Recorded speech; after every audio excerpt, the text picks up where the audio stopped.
tidak hanya terdapat pada kekayaan sumber daya alamnya, tetapi sebenarnya kekayaan sumber daya manusianya yang berjiwa kuat dan bermental kokoh. Untuk itulah adanya Generasi Emas Indonesia. Luar biasa, tepuk tangan untuk kita semua. Pemirsa, ngomong-ngomong soal tema malam hari ini sangat erat kaitannya dengan keadaan di lingkungan kita, move on. Dan tentunya kita akan dibimbing secara langsung oleh Bapak Dr. Ari Ginanjar Agustian. Selamat malam Pak Ari. Selamat malam. Sehat?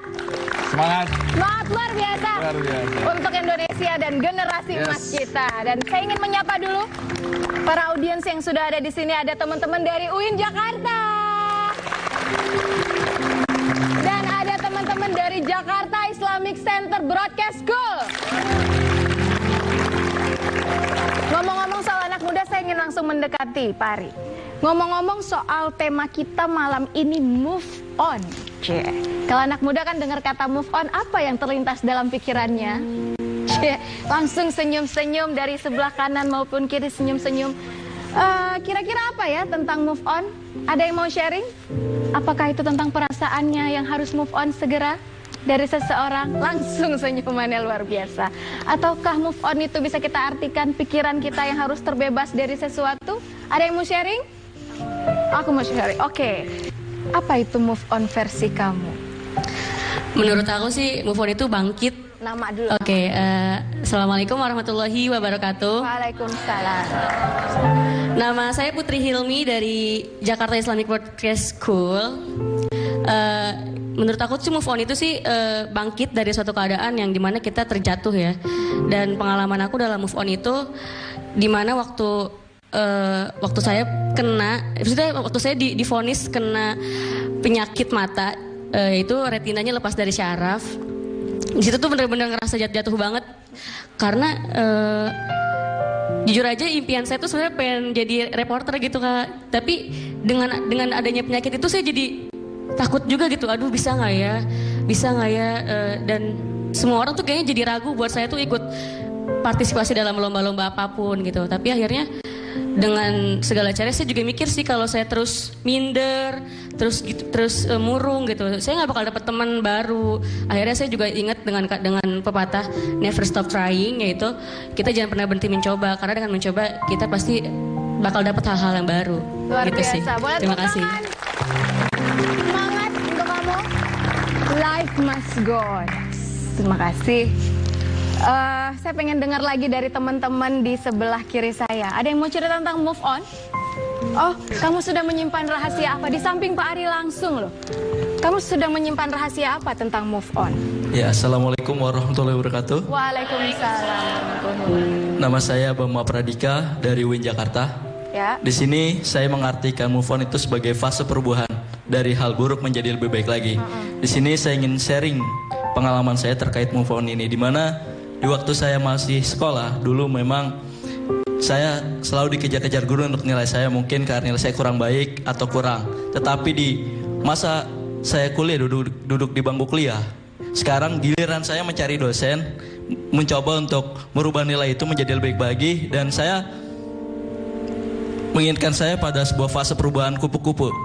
Supaya kita menjadi kupu-kupu yang lebih indah, tentu kita akan mengalami beberapa tahapan, di mana di diri saya sekarang saya sudah mengalami tahapan-tahapan yang buruk, dan ke depan saya harus berpikir hal positif dan lebih baik lagi. Terima kasih. Luar biasa. Pak Ari, ini kayaknya semangat banget tentang move on.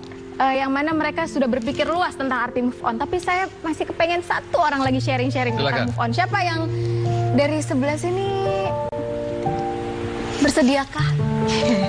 Silakan.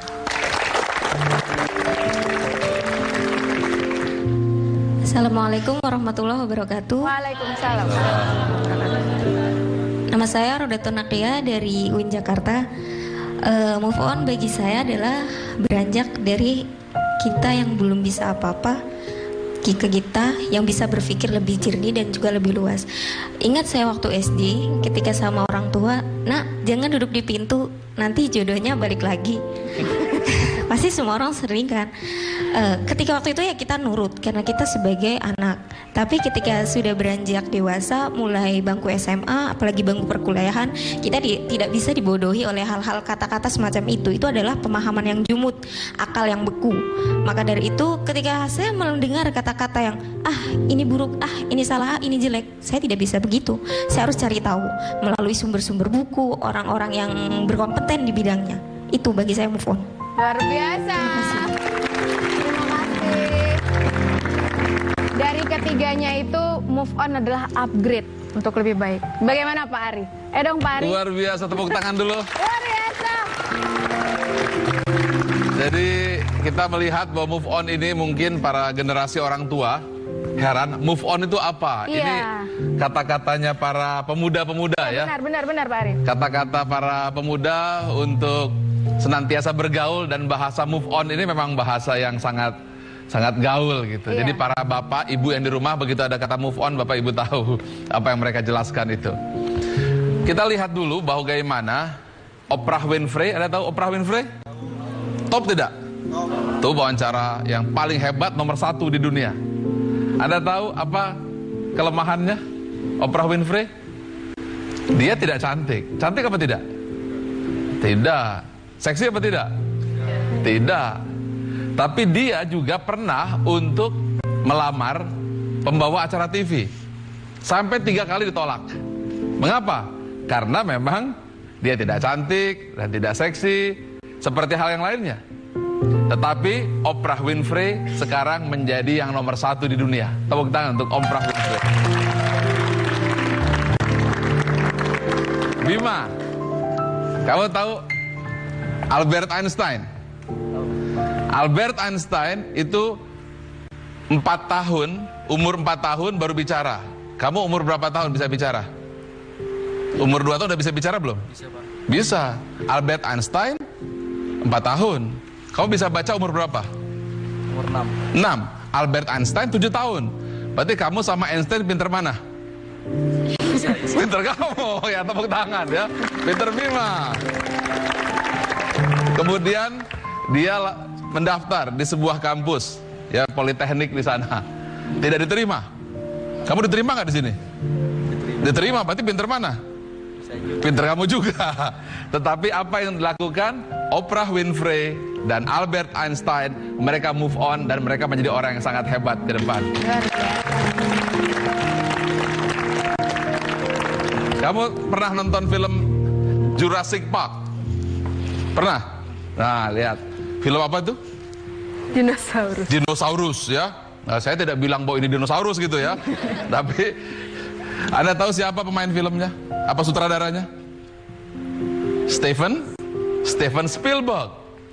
Bahwa Steven Spielberg ini dia pernah melamar dan kemudian bekerja di sebuah editor untuk media di Amerika.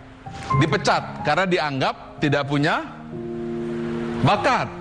Dan akhirnya dia membuat film Jurassic Park. Tepuk tangan dulu. Itu move on semuanya.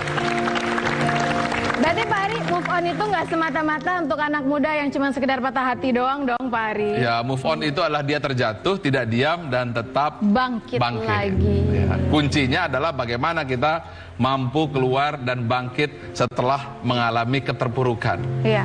Orang-orang yang mampu move on adalah orang-orang yang bisa merubah keadaan dan tetap optimisme untuk mencapai tujuannya. Luar biasa. Oprah Winfrey, Steven Spielberg, Albert Einstein adalah mereka yang berhasil move on di tengah segala kelemahan dan kekurangan. Artinya kita bisa mencontoh dari orang-orang itu. Luar biasa, boleh tepuk tangan. Tidak ada yang tidak mungkin. Tapi Pak Ari, ketika kita harus move on, terjadi 2 pilihan di sana. Bangkitkah kita atau semakin terpurukkah kita? Karena kan biasanya lingkungan mendukung. Orang-orang yang ada di sekeliling kita juga bisa mempengaruhi kita. Apa yang harus kita lakukan untuk itu Pak Ari? Ya, kita ketika move on itu sesungguhnya ada 2 hal. Pertama, permasalahan fisik kita, keadaan kita. Kita bisa memilih untuk diam. Kita bisa memilih untuk berada di sudut ruangan dan menangisi nasib kita. Iya. Tetapi kita juga bisa memilih untuk bangkit. Orang-orang yang mampu untuk move on adalah orang yang mampu memberikan keputusan yang terbaik untuk keluar dari lingkungannya dan maju ke depan mencapai cita-citanya. Tetapi kebanyakan dari kita adalah lingkungan yang membuat kita terdesak, permasalahan yang membuat kita terjepit, akhirnya kita mengatakan, lihat saya sudah bete, saya tidak punya harapan. Tetapi orang-orang yang move on adalah mereka yang mampu keluar dari permasalahannya dan melakukan berbagai tindakan untuk mencapai tujuannya. Luar biasa. Baik, tentunya nanti akan kita lanjutkan lagi di segmen berikutnya tentang move on ini. Pemirsa jangan kemana-mana setelah yang satu ini. Tetap bersama kami di Generasi Mas.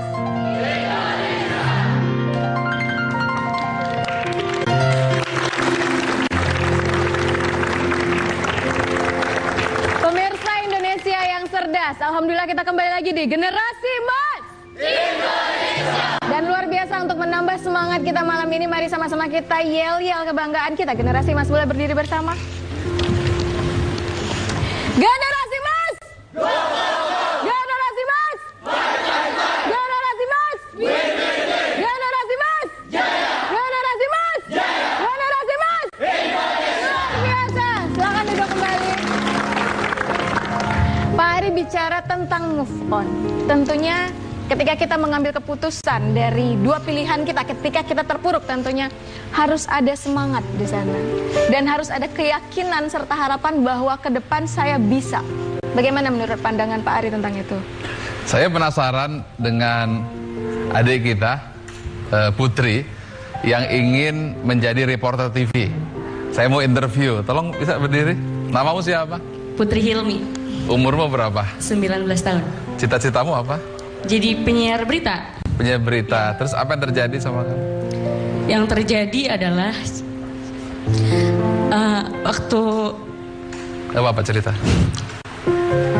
waktu umur sekitar kelas 1 SMA itu kejadiannya baru pulang lomba pramuka ya Pak.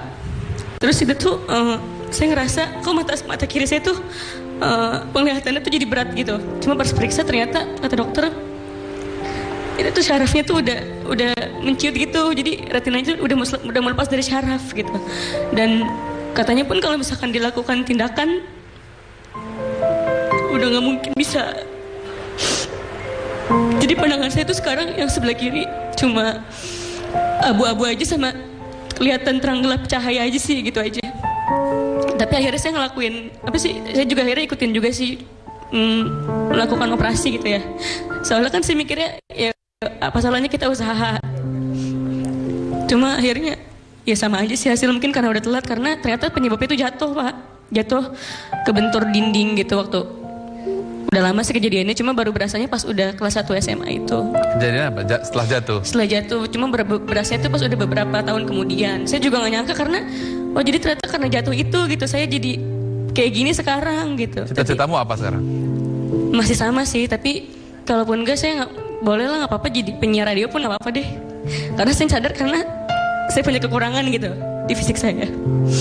Kenapa? Apa yang membuat kamu menurunkan cita-citamu? Yang mungkin karena sekarang keadaan saya seperti ini gitu, mata saya nggak seperti dulu lagi. Sejauh mana semangatmu sekarang untuk mencapai cita-citamu? Semangat banget sih. Sangat semangat? Sangat semangat. Kalau ini skala 1 sampai 10, 1, 2, 3, 4, 5, 10, kamu pilih yang mana untuk yang semangatnya? 10 pasti. Luar biasa, tepuk tangan. 10. Kamu senang musik klasik gak? Musik klasik. Suka? Suka sih. Suka ya? Nah saya mau dengar satu lagu hadiah untuk Putri. Ya coba setelkan satu lagu musik.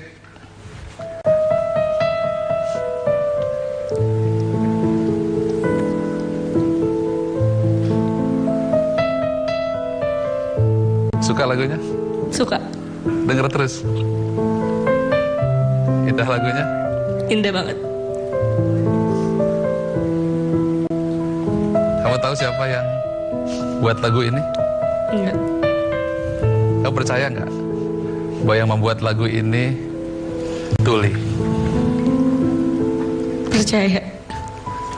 Lagu ini dibuat oleh Beethoven dalam keadaan tuli.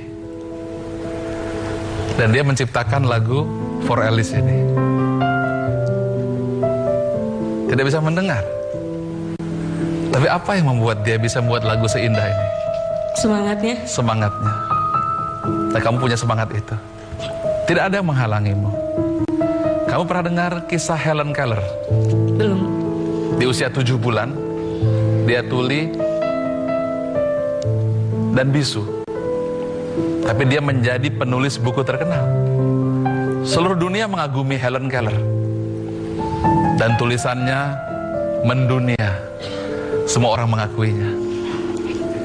Lihat, wajahmu cantik. Dan kau bisa mendengar seperti lagu ini. Beethoven tidak bisa mendengar lagu yang diciptakannya. Helen Keller tidak bisa mendengar orang yang tepuk tangan. Tapi kamu hari ini mendapat dorongan dari semuanya. Putri, sepanjang cita-citamu masih tetap engkau pelihara. Sepanjang cita-citamu masih 10. Dengarkan saya, suatu saat kamu akan jadi orang yang sangat hebat. Amin. Tanamkan terus. Justru ini kesempatanmu untuk menunjukkan bahwa kamu lebih hebat dari yang lain. Tidak ada yang menghalangimu, Putri. Kamu akan menjadi orang yang luar biasa. Amin. Sepanjang kamu meyakininya dan tidak satupun keraguan untuk dirimu. Tepuk tangan untuk Putri. Silahkan Putri. Luar biasa.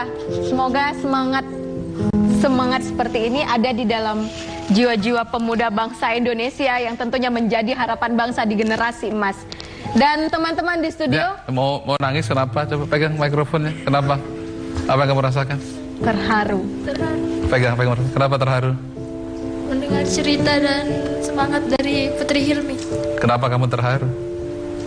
Karena dia teman saya, dia nggak pernah mengeluh selama saya bersama dia. Dia nggak pernah mengeluh sama sekali dan semangatnya terus. Dia selalu terus semangat untuk menggapai cita-citanya. Luar biasa, gak pernah mengeluh.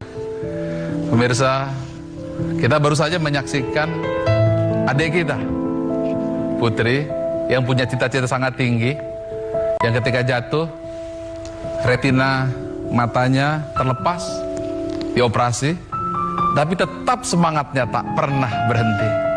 Apa yang diajarkan oleh Putri? Dia senantiasa mensyukuri hidupnya. Dia senantiasa menerima kenyataan yang dialaminya. Dan bahkan ketika saya berikan 10 jari, mana cita-citamu Putri? Sejauh mana engkau yakin?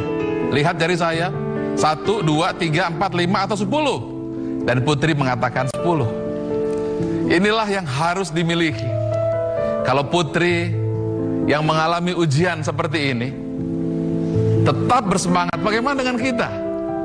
Kita yang masih punya kesehatan, kita yang diberikan kekuatan yang sangat prima, tidak ada yang bisa menghalangi kita. Termasuk Putri sendiri pun. Masih banyak orang yang lebih buruk lagi. Masih banyak orang yang memiliki kelemahan lagi. Masih banyak orang yang memiliki kekurangan lagi.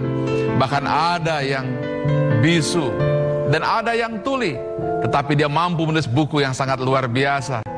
Bahkan Beethoven, dia mampu menciptakan lagu ketika ia tak mampu mendengar. Jadi keberhasilan kuncinya di mana? Bukan terletak pada kesempurnaan mata kita. Di mana sukses itu? Bukan kesempurnaan apa yang kita miliki, tapi sukses adalah ketika kita tidak memadamkan api semangat yang ada pada jiwa kita. Kita berikan applause untuk Putri dan 1000 Putri, 1 juta Putri, puluhan juta Putri yang ada di Indonesia, yang akan bangkit dan menjadi cahaya Indonesia. Tidak ada satupun yang mampu membuat kita berhenti sepanjang kita tidak mengizinkannya. Semua bisa menjadi musibah atau menjadi berkah, tetapi kita yang menentukan apakah itu musibah atau berkah. Kita diberi kemampuan untuk memilih keputusan kita. Kita yang menjadi raja atas pikiran kita sendiri. Putri memberi contoh. Temannya bahkan mengatakan, Putri tidak pernah mengeluh dengan apa yang dihadapinya. Sekarang hilangkan semua keluhan, terima semua keadaan, karena itu rahmat yang terbaik dari Tuhan yang Maha Pengasih Penyayang. Luar biasa.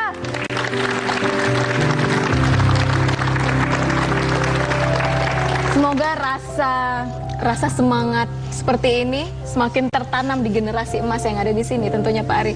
Tapi teman-teman yang ingin menggali tentang rasa semangat ini, tentunya untuk move on dari hal-hal yang dialami hidupnya, di antara teman-teman di sini banyak sekali yang ingin bertanya kepada Pak Ari. Kita kasih kesempatan untuk mereka. Ada yang ingin bertanya? Ya, silakan.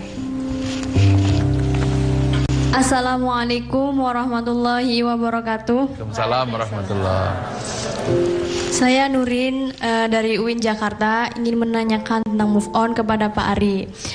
Begini pertanyaannya, kalau semisal sudah dalam kondisi nyaman, apakah kita masih perlu move on? Demikian atas pertanyaan saya ini. Terima kasih. Assalamualaikum warahmatullahi wabarakatuh. Waalaikumsalam. Nyaman, comfort zone. Banyak sekali orang merasa puas dan merasa sudah mencapai cita-cita. Sesungguhnya apa yang membuat kita merasa puas? Bukan karena kita sudah mencapai cita-cita, bukan karena kita sudah mendapatkan harapan, akan tetapi pada saat itu ada kendala yang membatasi diri kita. Ada kendala yang menutupi kita, bahwa kita adalah orang yang luar biasa. Tetapi ketika kita ingin melangkah lebih jauh, kita membatasi diri kita. Kita memasang plafon pada kepala kita. Contoh ya, kisah seekor jangkrik. Tahu jangkrik? Ya. Dia loncatnya tinggi apa tidak? Tinggi jangkrik itu. Tetapi di atasnya dibuat percobaan, ditutup dengan plastik tidak lebih dari 10 cm. Maka jangkrik itu hanya loncat 10 cm saja. Terus selama lebih kurang 1 bulan. Setelah itu plastik dibuka, dilempar jangkrik itu, dia loncatnya tidak lebih dari 10 cm juga. Apa yang membatasinya? Tanpa sadar, lingkungan, kebiasaan-kebiasaan kita berlapis-lapis membentuk diri kita sehingga kita membatasi pikiran kita. Maka kuncinya adalah keberanian kita untuk keluar dari kebiasaan lama. Saya tahu bahwa kebiasaan itu akan menghalangi kita. Mungkin kita takut, mungkin kita ngeri, tetapi begitu kita loncat ke depan, kita masuki sebuah dimensi baru, zona baru. Meskipun menakutkan, tapi di situ letak perbedaan. Luar biasa. Baik Pak Ari, tentang move on ini tentunya teman-teman banyak sekali pertanyaan. Tapi ada yang mau lewat. Kita tunda dulu setelah yang satu ini. Pemirsa jangan kemana-mana, tetap bersama kami di Generasi Mas.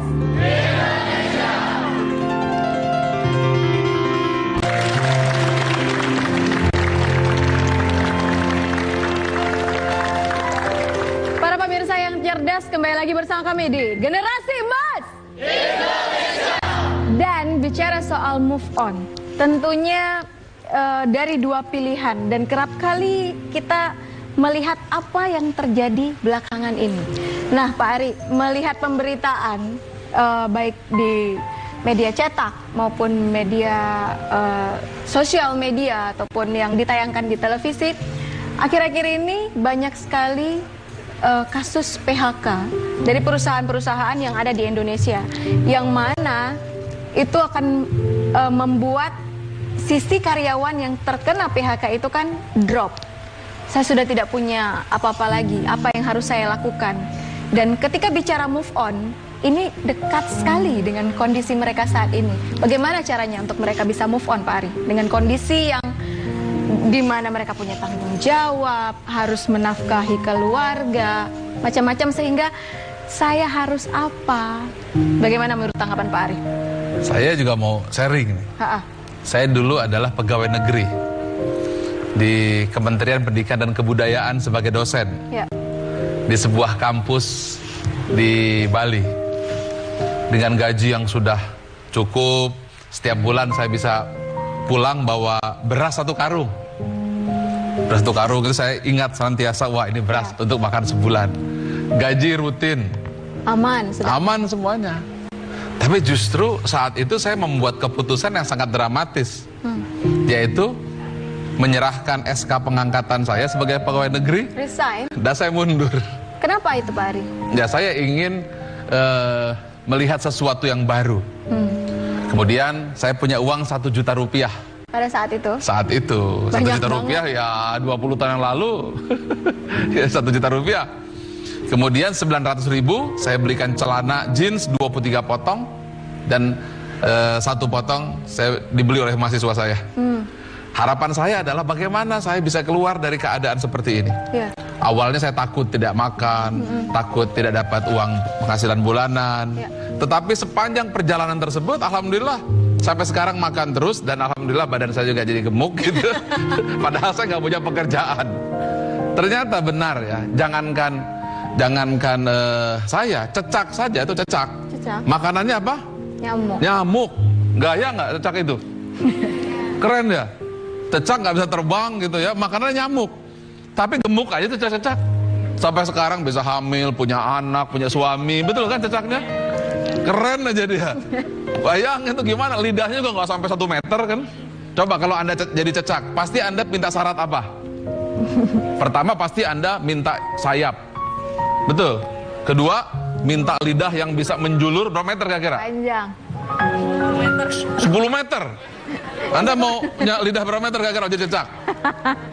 Kalau Anda bicara ke Tuhan, Tuhan aku siap deh jadi cecak, tapi dengan catatan. Lidahnya panjang. Pertama lidahnya panjang. Anda mau berapa meter kira-kira? 5 meter. 5 meter. Apalagi sayapnya. Mengapa? Anda bicara sama Tuhan. Tuhan, saya kan harus mengejar nyamuk. Jadi izinkan saya punya sayap, betul? Seperti burung apa? Elang. Burung elang. Ya Tuhan juga bingung, Anda tuh elang atau cicak kan? Nah, tetapi apa yang membuat cecak tetap optimis? Dia percaya bahwa rezekinya tidak akan kemana-mana. Dia percaya bahwa dirinya akan mendapatkan penghasilan. Jadi kepada siapa yang terkena PHK atau mungkin akan PHK, yang penting itu bukan soal PHK-nya, tetapi yang penting bahwa kita tetap punya harapan. Harapan itulah kuncinya. Mungkin kita tidak punya rumah, tapi yang penting kita tetap punya harapan, karena itu yang membuat kita hidup. Ada sebuah survei ketika tentara Jerman itu tentara Nazi ya, dia ada penjara orang-orang, sebagian besar mati. Yang hidup itu siapa? Orang-orang yang punya harapan. Yang tidak punya harapan mati. Jadi jangan sampai gara-gara kena PHK akibatnya malah mati karena nggak punya harapan. Ya, jangan kalah sama cecak, tetaplah punya harapan dan percaya bahwa justru jangan-jangan itu yang terbaik. Saya memphk-kan diri saya. Orang-orang mengatakan, Pak Ari kok berhenti jadi pegawai negeri? Tapi saya tetap mundur.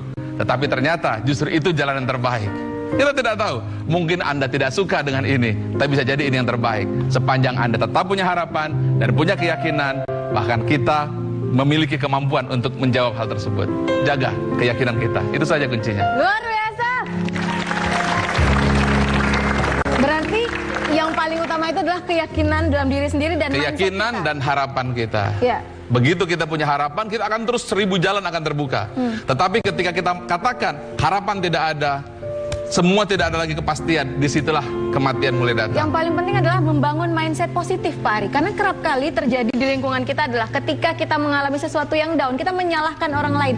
Apakah pada saat Pak Ari memilih resign dulu, Pak Ari sempat menyalahkan orang lain begini salah? Karena kan usaha, yang dulu Pak Ari pernah cerita deh, usaha itu kan nggak langsung sukses pada saat itu. Ya jelas, karena begitu kan? Saya buka toko, cuma 23 potong, hari pertama buka nggak ada satupun pembeli. Hari kedua juga tidak ada yang beli. Cuma 23 tumpuk, kecil sekali. Akhirnya saya pasang gantungan seperti orang mau gantung diri. Celana jeans saya gantung di situ sehingga orang-orang berhenti, kasihan ada orang gila gantung celana jeans. Mulailah orang-orang bule datang satu persatu dan akhirnya saya punya 1, 2, 3 sampai 7 toko di Bali saat itu. Artinya kalau dari cerita Pak Ari itu adalah ada sesuatu yang Pak Ari inovasikan sehingga menarik daya tarik orang untuk datang ke situ. Bukan inovasinya, tetapi terus mencari jalan untuk membuat sebuah keputusan. Memang ada kadang-kadang godaan yang terbesar ketika kita tidak punya pekerjaan tetap adalah bagaimana kepastian masa depan. Justru ada sebuah survei, ya. Survei mengatakan bahwa orang yang mengalami kepastian, maka motivasinya berada pada tingkat yang paling rendah. Tetapi orang yang tidak punya kepastian, justru motivasinya berada tingkat paling tinggi. Contoh, orang-orang yang datang ke Indonesia, pendatang dari luar Indonesia, ekonominya maju apa tidak? Maju, ya. Bahkan saudara-saudara kita yang migran dari Tiongkok, bisnisnya banyak maju apa tidak? Maju. Mengapa? Karena dia tidak punya kepastian dan harus berdagang. Kemudian orang-orang Indonesia yang tinggal di luar negeri, orang-orang Vietnam yang tinggal di Australia, maju apa tidak? Maju. Mengapa maju? Justru ketika tidak ada kepastian, di situ ada kemajuan. Apa sebabnya? Karena ketika tidak ada kepastian, kita keluarkan segala energinya. Justru ketika Anda punya kepastian bahwa energi tetap, maka Anda mengatakan, ya santai saja. Ya, itulah sebabnya ada 3 hal yang dirahasiakan. Apa? 1, jodoh. 2, rezeki. 3, kematian. Kematian kenapa dirahasiakan? Agar kita terus, agar Anda memberikan yang terbaik selama hidup Anda. Coba kalau Anda dipastikan nanti Anda meninggal di usia 70, 31 Desember jam 12. Bayangkan pada saat itu di umur 60, wah jadi playboy kan? Waduh, korupsi sana sini, betul kan? Ya. Setelah tanggal 31 Desember Anda sujud tobat, wah langsung di masjid meninggal. Enak bener. Enak bener, udah berapa orang dipacarin berantakan. Jadi karena itu dirahasiakan. Itu sesuai dengan pepatah, bekerjalah seolah hidup 1000 tahun, tapi beribadahlah seolah mati sebentar. Iya betul. Gitu ya, Pak Ari? Iya, rahasia itulah. Rizki juga kenapa dirahasiakan? Ya karena ketika rizki Anda dirahasiakan oleh Tuhan, Anda mencari sana sini, jualan koran, jualan mie, jualan bakpao, bikin layangan, jualan benang, wah macam-macam. Pada saat Anda macam-macam itu, terjadi 1000 macam-macam kebaikan ketika Anda sedang mencoba. Jadi berdamailah dengan ketidakpastian, karena itu adalah barokah dan solusi yang terbaik untuk Anda. Luar biasa. Ada sisi harapan yang jauh lebih penting untuk kita gapai. Kenapa? Karena mungkin dari harapan-harapan itu akan muncul sesuatu yang selalu baru. Yang penting tetap terus belajar, semangat ya Pak Ari, menumbuhkan semangat 45 di dalam diri pemuda Indonesia.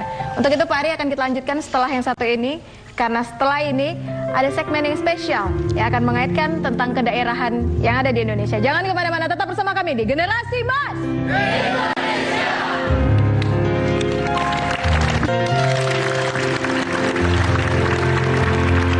Para pemirsa yang baik, cerdas, hebat, terima kasih masih setia bersama kami di Generasi Mas Indonesia. Nah Pak Ari, ngomong-ngomong soal move on, tentunya setiap orang beda-beda cara move onnya. Tentunya cara move on saya dengan cara move on Pak Ari berbeda. Nah, berhubung minggu lalu kita sudah mencoba memberikan banyak hal kepada para pemirsa lewat budaya Melayu. Kali ini, episode spesial kali ini saya kepengen Aceh ke daerah saya. Iya, karena itu Aceh bagaimana dia move on setelah terkena tsunami. Ya, padahal 200.000, bahkan ada mengatakan 250.000 korban.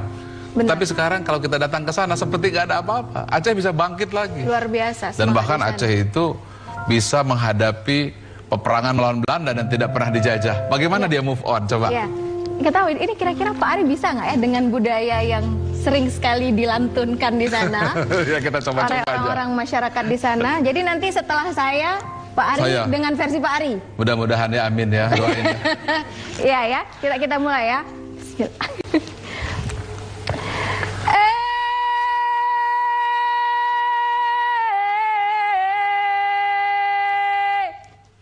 Nanggro Aceh, tanah mulia, tanah para raja, Iskandar muda, mate ane mepat jerat, mate adat patamita. Utak punah mudah raseki, utak simpi payah meatra. Artinya, kalau belajar rezeki mudah, kalau tidak belajar miskin selamanya. Silakan Pak.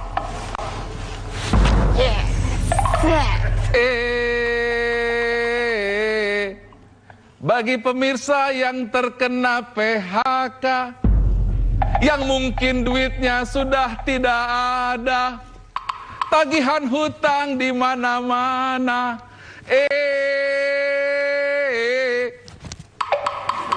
Janganlah berputus asa, tetapi tetaplah belajar, karena di situ terdapat hikmah yang luar biasa.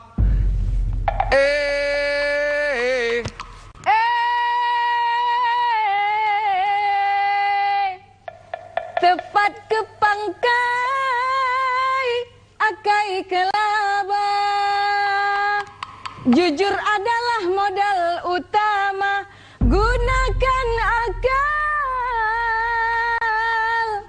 untuk dapat keuntungan. Kan bakaya yang hanti mah salah tanah kurang baja, kan laba yang han punoh hantatu kira mira.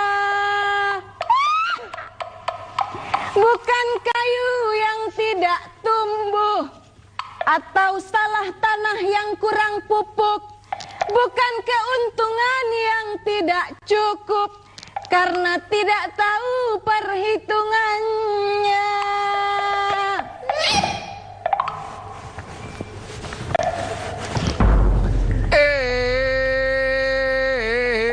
Indah sekali budaya Aceh, menjelaskan tentang bagaimana menjawab permasalahan. Memang benar bukanlah salah pada pupuk, tetapi pada hati yang memberikan harapan. Hati yang penuh harapan harus senantiasa dipupuk dengan belajar, dan jagalah terus kejujuran.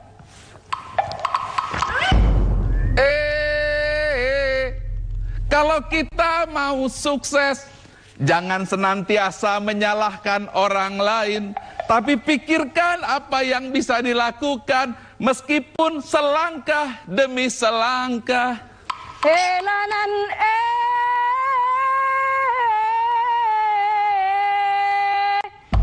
menyautoh tak pelaku, bohlah wujud ke asokaya. Kalau pandai mengolah buah labu, labu jadi serikaya.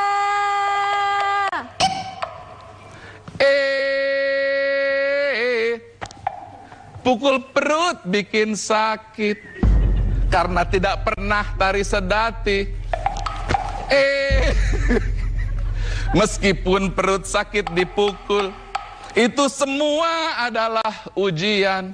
Tetaplah rubah labuh jadi serikaya. Meskipun aduh perut dipukul, tetapi tetaplah maju mencapai tujuan. Kenapa kok terheran-heran? Bukankah saya bisa menjawab? Sekarang Naung Niken yang menjawab pantun.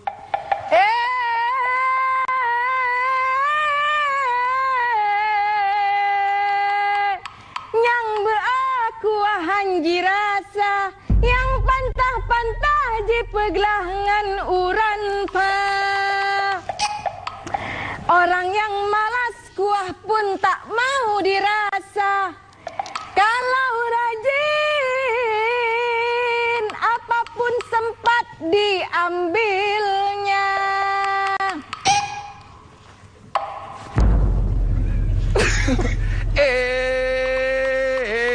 Sekarang pikiran sudah mulai macet karena tidak tahu untuk menjawab. Tetapi di hati ada jawaban, karena di sini ada harapan. Meskipun tidak punya pikiran, sepanjang hati punya keyakinan. Biarkan jalan yang terbuka, sepanjang kita tidak punya harapan, asalkan bukan itu yang utama.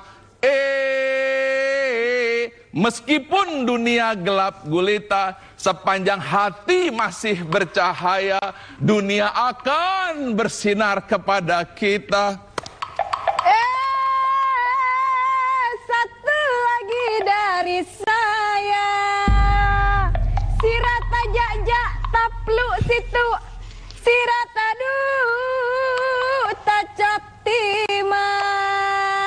Itu kalimat mengartikan jangan pernah menyia-nyiakan waktu. Gunakan apapun yang kita bisa.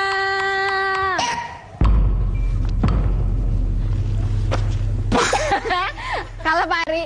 Udah kalah. Tapi hebat Pak Ari. Aduh, keringetan. Tapi sakit perut, pukul-pukul. Ya, jadi itu gerakan apa itu? Itu gerakan sedati begitu. Bukan terbang kayak gitu bukan ya? Bukan. Oh, mirip aja ya. Ya, memang di Aceh sering sekali menggunakan budaya seperti itu untuk bercerita atau memberikan nasihat kepada orang-orang yang mungkin jauh lebih tua ataupun luar biasa, ya. Banyak kalangan supaya bisa masuk ke dalam hati mereka. Apa nasihat-nasihat itu? Luar biasa, pemirsa, meskipun saya tidak bisa tari sedati, tapi apa yang dilakukan adalah bagaimana memberi nasihat kepada orang tua. Dia menyampaikannya bukan hanya dengan pikiran, tetapi juga dengan perasaan. Dia nyanyikan dengan indah, bahkan dengan gerakan. Inilah sebuah kesimpulan. Kalau kita mempergunakan kata, hati dan jiwa, maka kita mampu membawa kekuatan. Itulah kuncinya. Bagaimana rakyat Aceh bisa perkasa menghadapi tsunami, menghadapi Belanda. Karena dia mampu menyatukan antara gerak, jiwa, hati, dan perasaan. Baik Pak Ari, selain satu ini berikan motivasi yang luar biasa, tapi karena ini segmennya budaya Aceh, saya ingin memberikan harapan kepada pemirsa dengan cara orang Aceh berbicara. Para pemirsa sekalian, bedanya saholeh yang siganya tanya akan kembali bersama di Generasi Emas Indonesia.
Pemirsa, saya ingin mengajak Anda untuk mundur ke tahun 2004, 26 Desember.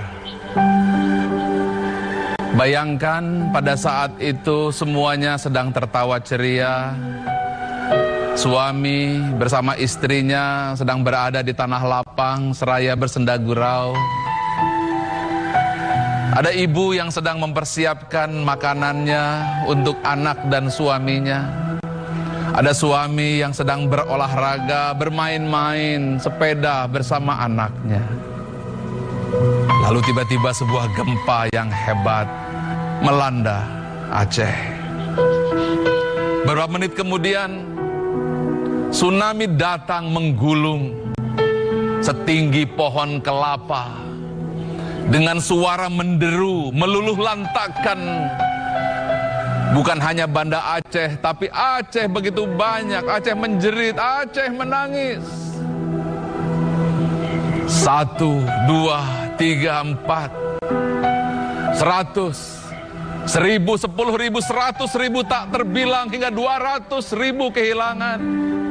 Sang ibu kehilangan di mana anaknya? Sang anak kehilangan di mana ayah dan ibunya? Sebuah tragedi yang terdahsyat yang terjadi di tanah Aceh. Sekarang mari kita lihat hari ini. Lihat, Anda tetap melihat rakyat Aceh hari ini gembira. Anda melihat mereka seolah tidak terjadi bencana, padahal mereka sudah kehilangan ayahnya, kehilangan ibunya, kehilangan rumahnya, dan kehilangan segalanya. Aceh dan tsunami adalah guru kita yang mengajarkan kita untuk menghadapi kehidupan yang lebih berat dan lebih besar lagi. Bandingkan dengan kita. Ada yang kehilangan pekerjaan, ada yang kehilangan mata pencaharian, ada yang kehilangan semua yang dibanggakan. Tapi dibandingkan dengan kejadian Aceh, rasanya apa yang terjadi dengan diri kita belum ada artinya dan belum ada yang bisa membandingi bagaimana dahsyatnya ujian itu. Apa yang saya ingin sampaikan? Apabila rakyat Aceh terus menangis dan ketakutan, niscaya Aceh tidak bisa bangkit. Tapi mereka membuat sebuah keputusan bahwa itu sudah terjadi di masa lalu. Mereka tidak terlalu khawatir apa yang terjadi di masa yang akan datang lagi. Mereka hidup di hari ini. Mereka membangun Aceh, membangun semeter demi semeter, 2 meter demi 2 meter, satu persatu dibangun, satu persatu bata demi bata dibangun, pagar demi pagar dibangun. Apa kesimpulannya? Kita yang memilih untuk sedih diam, atau mungkin merasa menjadi orang yang malang, atau kita bangkit untuk membuat sebuah keputusan.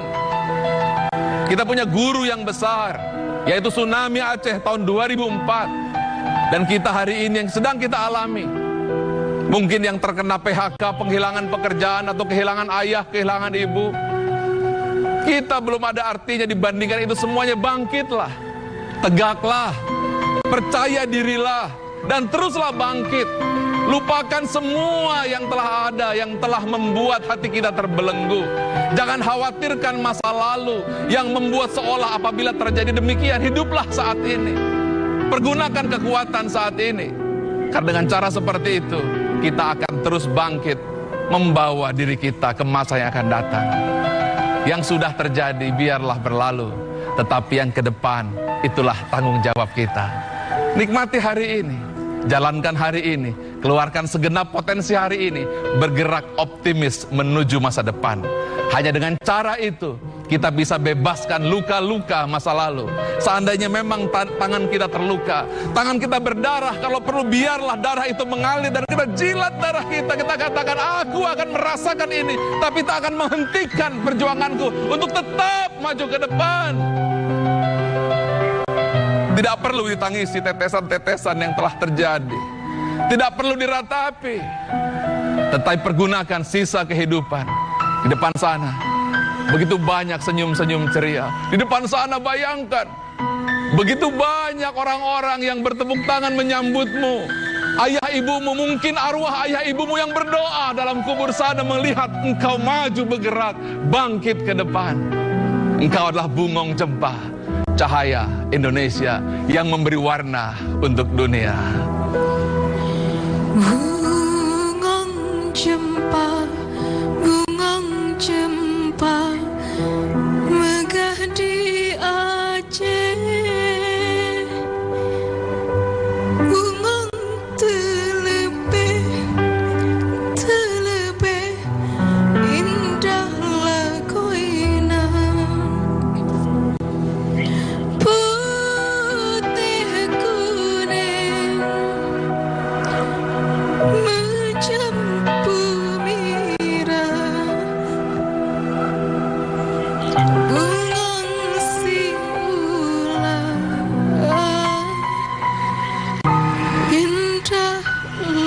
koina. Putih, kuning, bercampur merah.